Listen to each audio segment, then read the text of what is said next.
மணவாழ்க்கை அமைவதற்கோ மனைவி வாய்க்க வேண்டும், குலமகளாய் கிடைப்பதற்கோ கொடுத்து வைக்க வேண்டும். அருமைகளும் பெருமைகளும் நிறைவது தான் இன்பம், அருமைகளும் பெருமைகளும் நிறைவது தான் இன்பம்.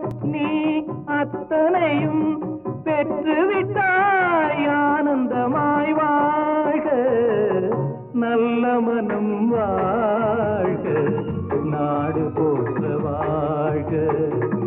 தேன் தமிழ் போ வான்மழை போ சிறந்து என்றும் வாழ்க, நல்ல மனம் வாழ்க, நாடு போற்ற வாழ்க.